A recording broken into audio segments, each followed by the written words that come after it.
2. 31 de junio de 1905. Bermud, Punta Arenas, Estrecho de Magallanes. El joven lacayo Sixto Garcés abrió la puerta del carruaje, desancló la escalerilla y estiró su mano para tomar el brazo de la anciana que esperaba en el interior. La baronesa de Biancavilla, doña Paula de Ferrari, lo fulminó con la mirada apenas él osó rozar la manga de organdí de su vestido. Sixto aguantó la respiración, como a quien se le escapan las gallinas del corral. Había olvidado que sus instrucciones eran distintas. Sin moverse de su asiento, ella sacó la mano hacia afuera, sujetando su bastón. Lo probó varias veces contra el suelo de gravilla y, al comprobar que era tierra firme, bajó lenta y dignamente. Luzco cansada, Sixto lo desafió. Alzando su ceja gruesa y cana, apenas logró erguirse a un costado del coche. No, no es lo que yo... ¿Me he quejado una sola vez durante el viaje? Disculpe, doña Paula, olvidé que...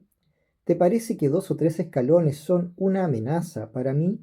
Siguió, sin sacarle los ojos de encima, mientras abotonaba el cuello de su abrigo y acomodaba la pequeña cartera de terciopelo que colgaba de su antebrazo. O peor, ¿crees que estoy vieja? Lo que Sixto no había olvidado, dada la educación estricta recibida por parte de su padre, es que las respuestas sinceras no son las correctas en todo escenario. Este era uno de esos. No obstante, también recordaba que su patrona disfrutaba enfrentarse al mundo desde un sarcasmo que sólo una posición tan privilegiada como la suya tenía el lujo de ejecutar. Únicamente debo ayudarla cuando usted me pida esa ayuda. No volveré a olvidarlo, le aseguró, mirándose los zapatos para ver que no se notara tanto su sonrojo. Paula alcanzó igualmente a ver su sonrisa. El Todopoderoso me provee de dignidad. Solo Él podrá quitármela, terminó, y eso sí lo dijo muy en serio. Luego le sonrió de vuelta a su lacayo con los labios pegados. ¿Hay alguna persona cerca de nosotros que sí pareciese necesitar esa ayuda que con tanto entusiasmo estás dispuesto a ofrecer? Sixto alzó la vista y revisó tímido pero curioso los pocos metros a su alrededor. Primero a la derecha, luego a la izquierda. Así fue como se percató de que, en la parte trasera del carruaje, su hermana Marcia, también sirvienta de doña Paula, intentaba con mucho esfuerzo mover unas cajas de caridad que habían traído de Valparaíso, víveres no perecibles y algunas medicinas, desde el coche hasta una destartalada carreta de bueyes. El campesino a su mando trasladaría las donaciones hasta la Escuela Superior de Niñas número 2 en la calle Valdivia, donde la directora Laura Castro de Celada las estaría esperando en persona. El lacayo regresó los ojos hacia la baronesa y ella tenía ambas cejas levantadas, esperando que Sixto captara la obviedad. Él se inclinó en una pequeña reverencia para excusarse, casi divertido. A su servicio, doña Paula. Se alejó y su patrona lo siguió con la mirada, agitando la cabeza como si hubiese regañado a un niño. Ella aprovechó el momento para percatarse mejor de sus alrededores. El ajetreo en la plaza frente al Hotel Génova era el usual a esa hora de la tarde, pues estaban a pocas cuadras de la bahía y a pocos minutos del prematuro anochecer del extremo austral. Sin embargo, el frenético movimiento a orilla del mar tenía causas intempestivas. El vapor Orita, construido por Harland and Wolff especialmente para la ruta Liverpool-Valparaíso de la Compañía Inglesa de Vapores, con paradas programadas en 15 puertos distintos de Sudamérica y Europa, entre ellos Punta Arenas, había sufrido un desperfecto y llegó con casi 2 horas de retraso a la ciudad. El muelle estaba hecho un caos de pasajeros, maquinistas, bolsas del Royal Mail y personeros de la Comisión de Sanidad Marítima, quienes debían desinfectar la embarcación por el control de la viruela. Por suerte el equipaje de doña Paula era suficientemente acotado como para escabullirse con gracia. Apenas un baúl de cuero equino, más 2 pequeños morrales que eran propiedad de sus criados. El resto de la carga a su nombre se trataba de varias docenas de cajas de caridad que tendría que separar prontamente para 2 tipos muy distintos de destinatarios. Un carruaje reservado por su abogado con una semana de anticipación, a cargo del argentino don Abel Norambuena, había estado esperándola para trasladar todo hasta el hotel. A su derecha escuchó fuerte y claro al sereno, mientras éste encendía los faroles de aceite a lo largo de la calle. Son las 5:15 con viento sur. Cualquier ciudadano podía pedirle más detalles al vigilante si le apetecía, y, en este caso, lo detuvo un hombre de uniforme. La respuesta del sereno se escuchó hasta el otro lado de la avenida y el aparente capitán de barco lucía contento con el reporte. Celajado con viento sudoeste y una sensación de 37 grados Fahrenheit. Paula arrugó la nariz. En realidad, no necesitaba oír esa información para darla por cierta. Podía corroborar la temperatura actual tocando sus labios agrietados o tratando de mover los dedos de sus entumidos pies dentro de sus botas. Punta Arenas se jactaba de una vista hermosa al estrecho de Magallanes, donde los océanos Pacífico y Atlántico confluían, pero también del frío más frío del continente.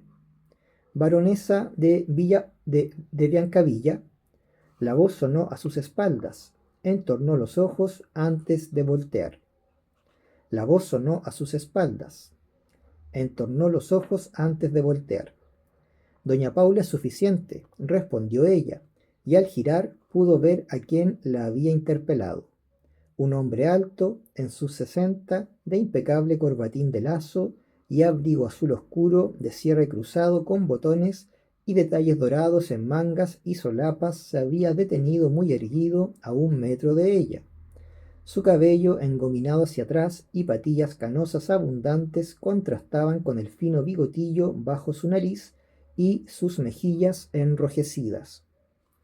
Gobernador Ferrollés, presumo. Paula de Ferrari le extendió su mano enguantada en algodón bordado.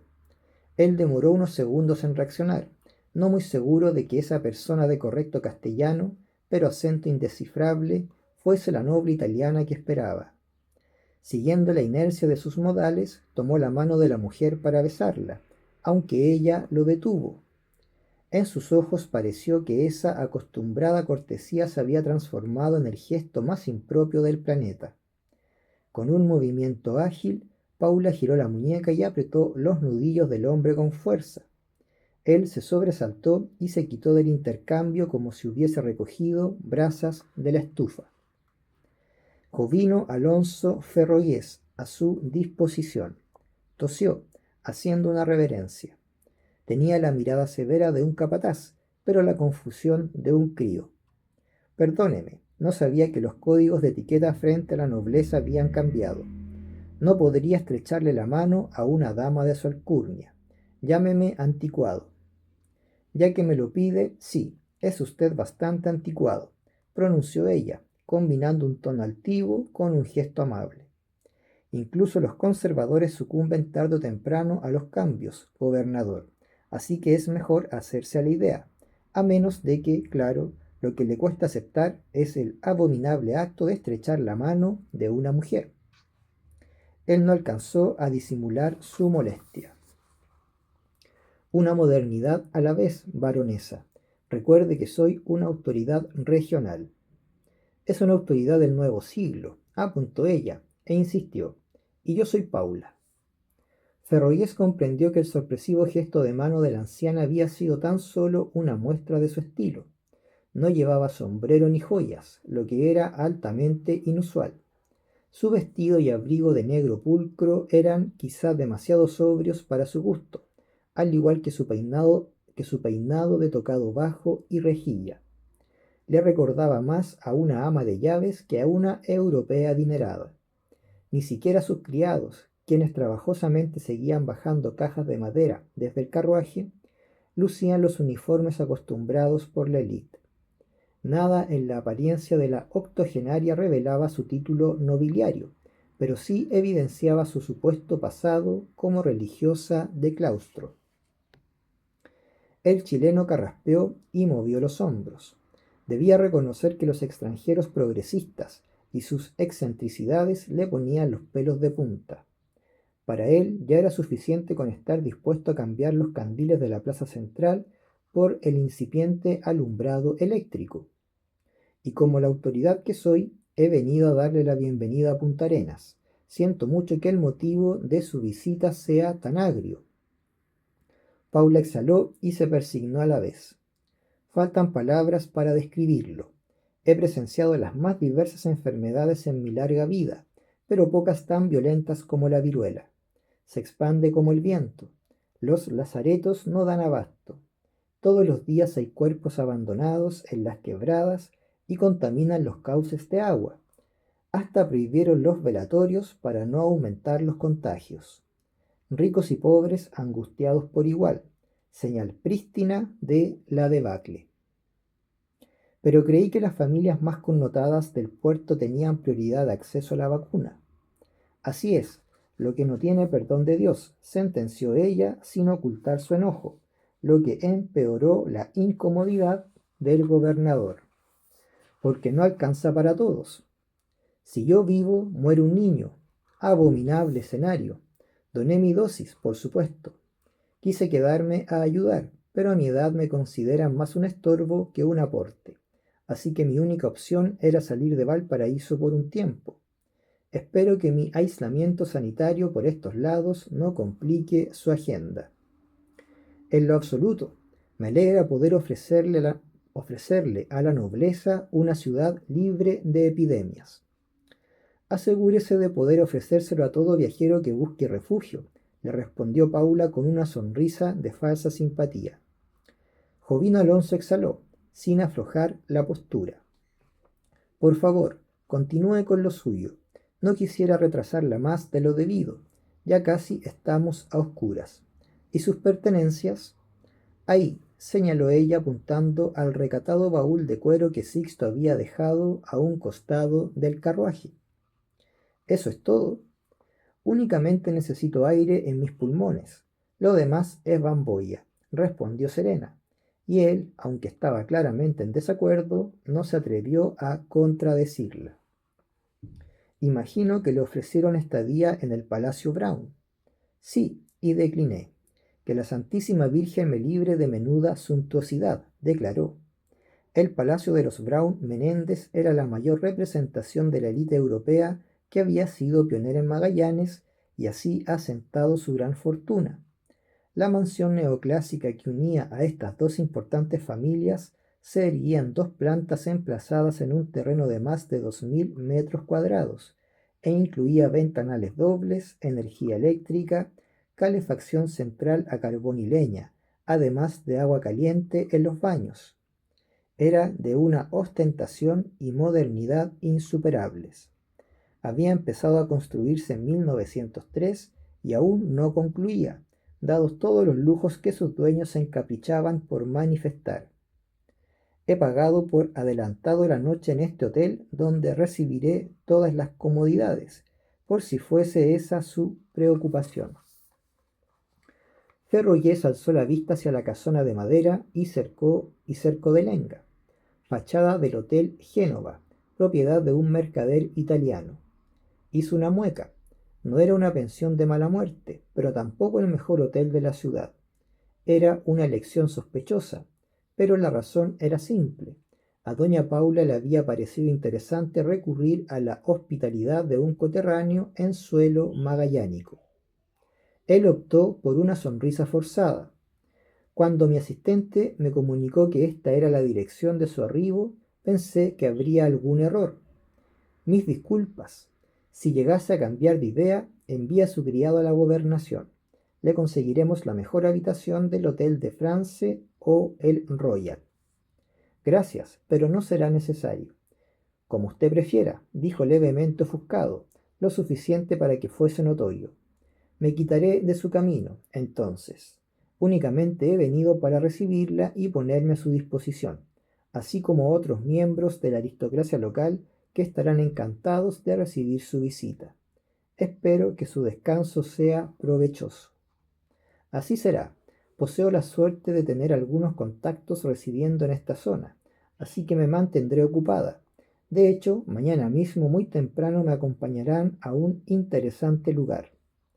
Me alegra escuchar eso. ¿Irá a la biblioteca croata? ¿Al salón de té de los Balenciaga? La sonrisa de Paula de Ferrari transmitió la satisfacción de quien espera pacientemente el momento correcto. Visitaré la vía Damna. Las mejillas del gobernador se enrojecieron aún más, y no por el frío. Hasta el ritmo de su respiración cambió. ¿Cómo es que? No terminó su propia frase y carraspeó, ofuscado. Si se refiere al fuerte Bulnes, no me parece que sea el sitio más apropiado para que circule alguien de su abolengo. ¿Qué le parece más apropiado para una baronesa? ¿Ir a misa? Asistiré a la primera del día y seré generosa en la colecta. Hasta podría dejar que el párroco bese mi mano, si eso lo tranquiliza.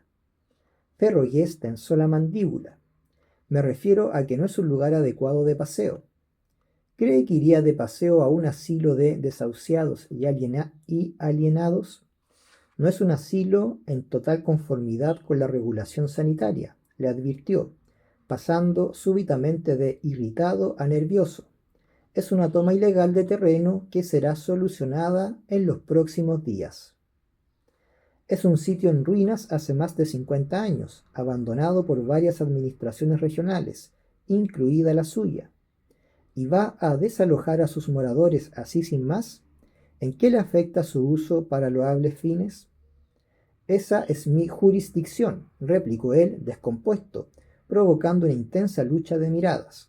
Y estamos hablando de un trozo inhóspito de tierra. Las condiciones climáticas en esas coordenadas no dan tregua. No permite desarrollo de agricultura, tampoco calidad de vida suficiente para la ganadería ni para un asentamiento. Y aún así, con todo en contra, vive ahí un grupo de personas hace décadas, pobres almas arrojadas a su suerte que encontraron cobijo a su dolor gracias a misioneros portugueses. Lo encaró ella con las manos apoyadas en su bastón. Dicho logro tan meritorio bien vale una visita. ¿No cree usted? Jovino alzó el mentón, a punto de perder la paciencia. Esa visita es una mala decisión, créame. Es un potencial peligro para su salud. Viene usted aquí eludiendo la viruela, ¿no es así? Quizá haya un virulento entre ellos, o sepa Dios qué otra sucia plaga. Tomaré todos los resguardos del caso. Muchas gracias por su preocupación. También es una pobre inversión de tiempo. Es un viaje extenuante de varias horas para llegar hasta allá. ¿Y para qué? ¿Solo para atestiguar condiciones de miseria? Seguro se me ocurrirán acciones más creativas y útiles que simplemente sentarme a mirar. Debería asesorarse mejor. Sus contactos le han entregado información imprecisa sobre qué encontrará ahí. Tengo la impresión de que me han informado bastante bien, terminó doña Paula, al tiempo que su mirada se desviaba hacia las espaldas del gobernador. Él giró con curiosidad. El hombre que se acercaba portaba una pequeña farola que alzaba a la altura de sus ojos. Tenía probablemente la misma edad que la autoridad puntarenense, pero sin duda no su misma situación social. Los surcos en su frente y sienes mostraban a alguien con tribulaciones desconocidas para los puestos de privilegio. Bajo una boina y un grueso abrigo de oveja apenas se vislumbraba su camisa de lino y unos pantalones de pana. Sus calcetines igual de gruesos le llegaban casi a la rodilla, y sus pies estaban protegidos con lo que parecían sandalias de cuero engrasado de nutria. El gobernador mezcló un gesto de sorpresa y disgusto al verlo. No eran horas para encontrarse en la calle con un dirigente obrero, ya que el último turno aún no terminaba en ninguna de las estancias funcionales. Seguro había pedido un permiso especial para ausentarse en el último tramo. ¿Qué podía ser tan importante? De Galáez, dijo Ferrogués entre dientes. Gobernador, saludó Bastián de vuelta, sonriente, compartiendo con la anciana una mirada cómplice de varios segundos. Jovino confirmó su peor sospecha, pero no alcanzó a interrogarlo. Algo lo distrajo. Sixto y Marcia se habían acercado con delicadeza hasta su patrona, deteniéndose silenciosos a un costado del carruaje. No pretendían interrumpir, pero su presencia era imposible de eludir, incluso con la escasa luz natural que quedaba en el ambiente. Doña Paula le susurró su lacayo, cerca del hombro. Los víveres seleccionados ya están listos para ser entregados. ¿Qué hacemos ahora? No ha venido ningún inspector a corroborar la donación. Ha caído la noche. El campesino amenaza con marcharse y...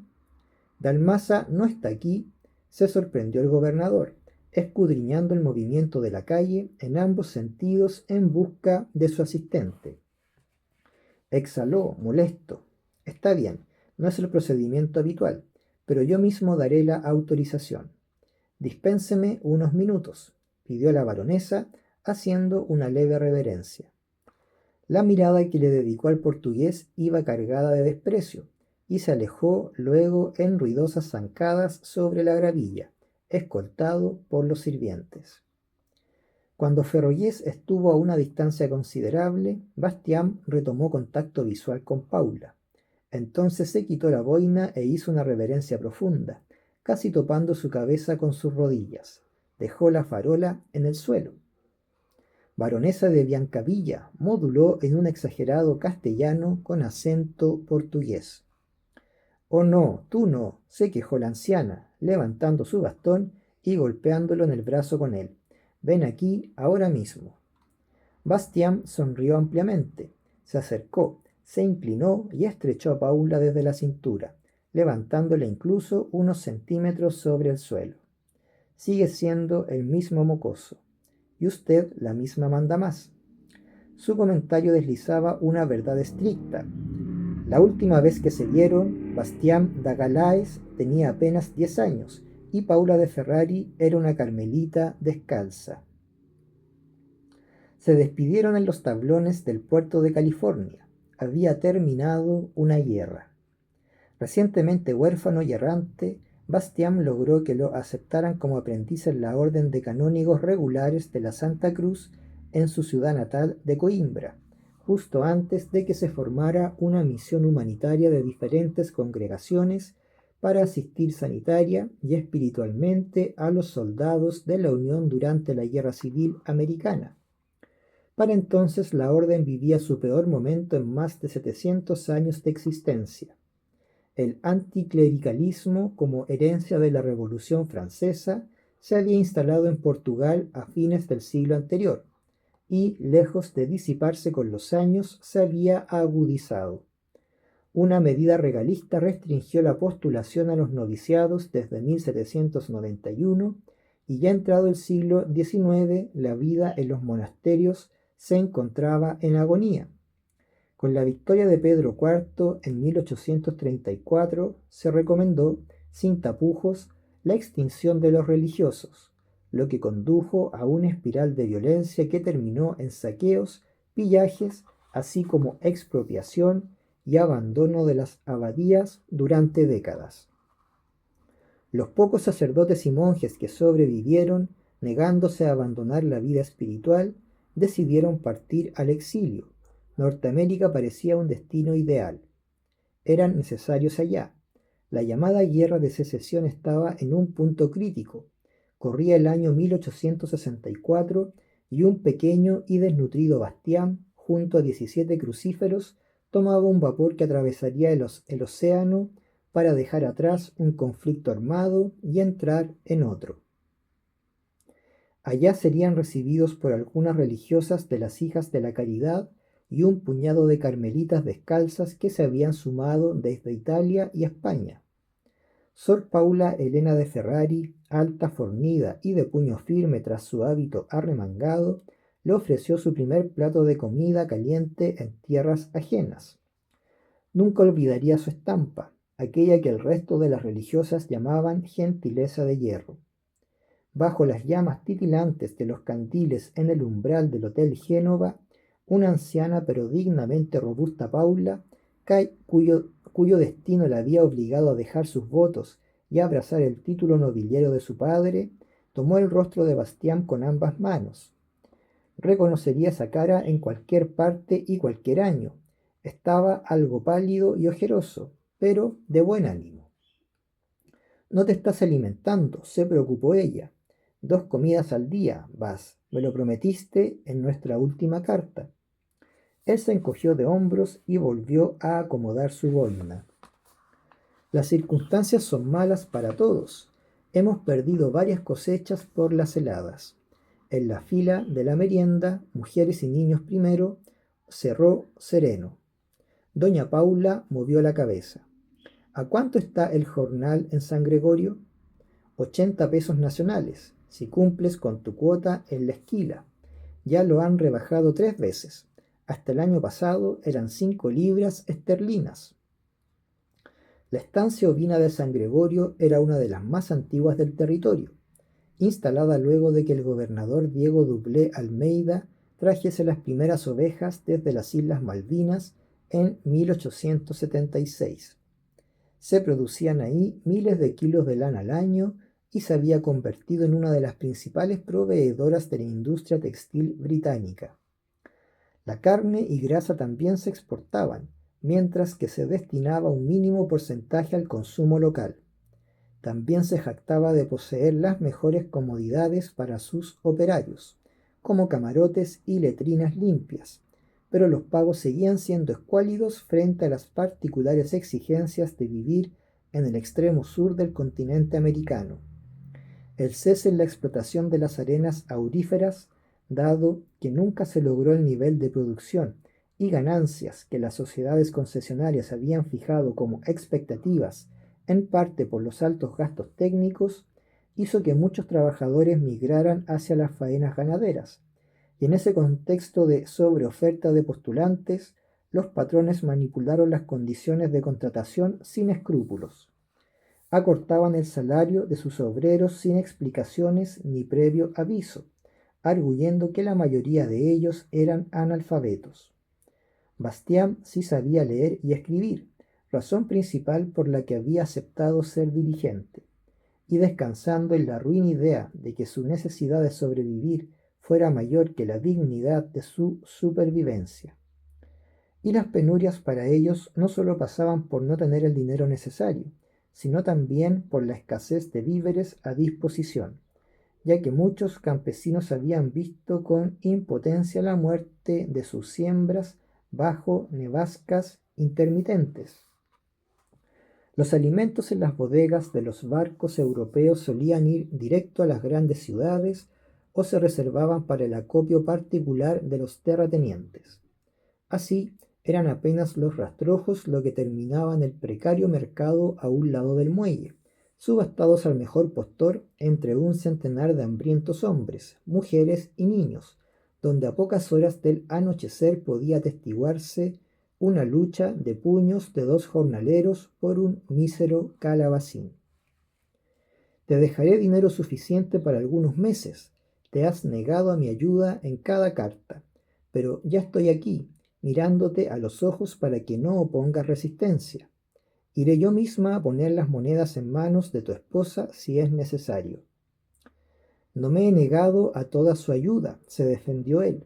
De hecho, si está aquí hoy es justamente porque se la pedí, en un ámbito especial. Doña Paula suspiró, le concedió el punto.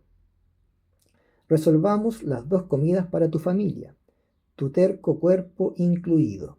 Después nos preocupamos de la vía Dabna. El portugués hizo una mueca y fijó la mirada en Jovino Ferrollés, quien, a unos 20 metros de distancia, inspeccionaba las cajas de donaciones con un papel y lápiz de grafito que Marcia le había proporcionado. Don Abel, el cochero, sostenía una farola sobre la cabeza del chileno para que no perdiera las cuentas. ¿Ya le comunicó su visita de mañana?, preguntó Bastián. Hace un minuto. E intentó disuadirla. Se puso pálido como la luna, tal cual me advertiste, confirmó ella. Él hizo un gesto incómodo. No le gusta que se hable del lugar. Algunos dicen que les teme a los infecciosos, otros dicen que les teme a los fantasmas, otros dicen que lo odia porque su padre murió ahí. Eso no lo sabía, se interesó doña Paula. ¿Murió hace poco? No, no, hace muchos años, antes incluso de que mis hermanos se hiciesen cargo de los enfermos. El gobernador aún era un niño. Ya veo. Sin embargo, hoy es un adulto y bien entrado en años. Empatizaría con su dolor si él no se esforzara tanto en despreciar el de otros. No puede dejar que sus asuntos personales afecten a decenas de desvalidos que necesitan ayuda. Pienso como usted, y quizá también varios otros lugareños, pero hasta los soldados tienen prohibido acercarse a la vía Damna sin su permiso. Igualmente ninguno se acerca, pues las historias sobre maldiciones y muertes inexplicables son más fuertes. Ella bufó. Pero si es un recinto militar. Él mismo se apresuró en recordarme que me estaba refiriendo al fuerte Bulnes, aunque ya no tenga cañones que disparar. Quedaban dos, pero mis hermanos los lanzaron por el acantilado hace unos años. Si bien Bastián jamás llegó a tomar los votos religiosos y vivía una vida común en Punta Arenas con su esposa chilena y 2 hijos, cada sacerdote de la orden era su hermano. Así lo sentía en su corazón. Los visitaba tanto como podía, generalmente una vez cada mes, y se preocupaba personalmente de sus necesidades. Podía arrancarse el pan de la boca por ellos. El hermano Liam está ansioso de verla nuevamente. Tengo el mejor recuerdo de él, sonrió la italiana. Un líder encomiable. Con apenas unas palabras levantaba la moral de más soldados que cualquier otro misionero. Suspiró, contrariado. Aún cree que sus palabras tienen el poder de interceder en un mal momento. Sigue orando para que el gobernador cambie de opinión sobre el desalojo. Los crucíferos siempre han sido muy optimistas, ingenuos pero optimistas, acotó Paula. Cuando una situación éticamente cuestionable ha impedido que una disque autoridad se salga con la suya, Bastián hizo un gesto de resignación. Ferrollés está en el puesto equivocado. Es un hombre de negocios, no un servidor público. No creo que sea un mal sujeto, pero el ansia de riqueza nubla el alma de cualquier hombre. Acumula alimentos mientras campesinos pasan hambre, ostenta trajes que bien valdrían la leche y hortalizas que necesita la escuela durante una semana, dejará sin hogar a pobres misioneros y enfermos. ¿Y no es un mal sujeto? Hay peores, sinceró él, arrugando el rostro, y no podemos desarrotar a nuestra máxima autoridad cada vez que se congelan las cosechas. ¿Por qué no? Si sostienes mi bastón me ocuparé de ello. Garantizó su abrigo y chaquetilla. Garantizo su abrigo y chaquetilla, pero presumo dificultad respecto de sus pantalones. Lo único que logrará es que me quite los míos para dárselos a él. Y bueno, téngame piedad, que hace mucho frío por aquí. Paula movió la cabeza, cálida. Eres muy bueno para este mundo. Su gesto maternal duró apenas unos segundos, pues el retorno del gobernador a escena cambió estrepitosamente el ambiente. La donación para la escuela ya está registrada y autorizada. Muy abundante, por cierto, acotó él, mirando de frente a la noble italiana. La ciudad se lo agradece, pero hay más cajas en el carruaje que sus sirvientes no han descargado. ¿Contempla usted algún otro beneficiario? Doña Paula volvió a sonreír con satisfacción al tiempo que Bastián desviaba su mirada hacia el suelo. Jovino Alonso Ferrollés entornó los ojos, sintiéndose estúpido. Permitió por primera vez mostrar su enojo a toda luz, arrugando el bigotillo bajo su nariz. Debí suponerlo, gruñó apuntando al portugués mientras enarbolaba su dedo índice. ¿Cuántas veces debo repetírselo? No se meta en este asunto. ¿Y cuál es el asunto?, intervino la baronesa, subiendo la voz. Le diré cuál es el asunto: el desalojo ilegal de una causa humanitaria. Eso no es cierto, bufó el chileno. No sé qué mentiras le habrá dicho el señor Dagaláes, pero puedo asegurarle a usted que esta gobernación no está cometiendo ninguna ilegalidad. Excúseme, utilicé el concepto equivocado, aceptó Paula. El desalojo que usted pretende no es ilegal, es inmoral. Jovino abrió sus ojos al máximo, ofendido, mientras el portugués ocultaba los suyos tras una palmotada. Gobernador, le aseguro que nunca he dicho que... Sus hermanos fueron advertidos de la venta del predio con muchísima anticipación para que encontraran un nuevo aposento. Lo interrumpió brusco. No se me puede acusar de intempestivo. Habráse visto. Además, me comprometí a no presentar cargos si se retiran por propia voluntad.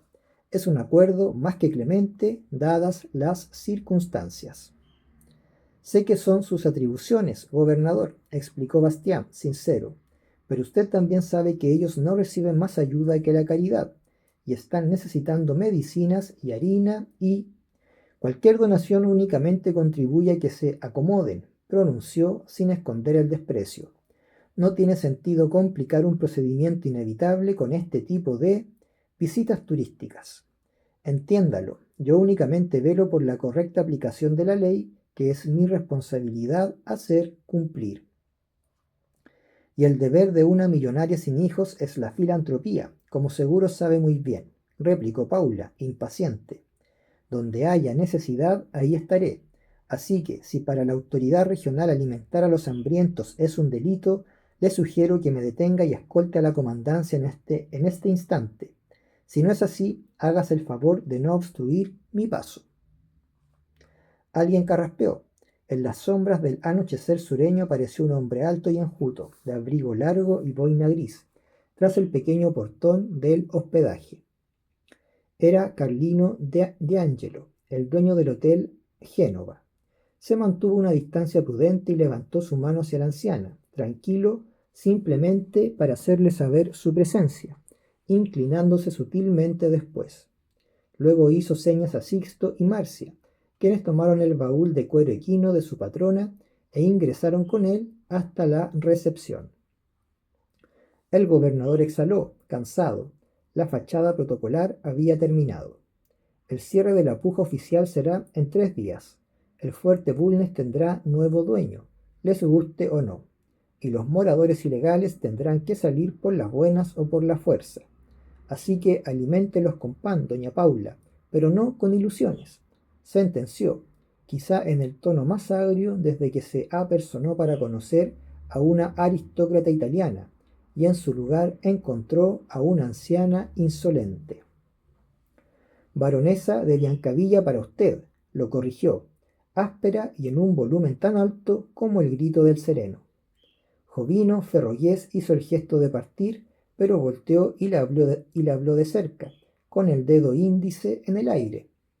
No cruce el umbral, no será responsabilidad de esta gobernación si no logra salir. Subió las solapas de su abrigo azul marino para proteger su cuello de la brisa gélida que lo rodeaba. Lanzó una última mirada de desprecio hacia el portugués, se inclinó hacia Paula en una cortesía más automática que genuina y se alejó a paso raudo, subiendo por la avenida entre los desperdigados transeúntes que iban y venían del muelle. Paula arrugó la frente, siguió la figura del gobernador con la vista mientras se desvanecía en la penumbra, y entonces volteó hacia el portugués. No le gustó su gesto de estupefacción y culpa. ¿A qué se refería el gobernador?, le preguntó. Tuvo un mal presentimiento. Bastián acercó lentamente su farola de aceite al rostro de la anciana. Pido su perdón, madrecita, farfulló bajando la mirada. Sabía que ya no podía nombrarla de esa manera, que esos días habían terminado, y aún así le salió del alma, pues no le he contado toda la historia. La ex carmelita no estaba preparada para la sorpresa y enorme fastidio de aceptar que el gobernador podría tener razón en su advertencia. ¿Qué me escondes, hombre, por Dios? Él se persignó, La miró con temor, algo en lo que no creo que Dios esté involucrado.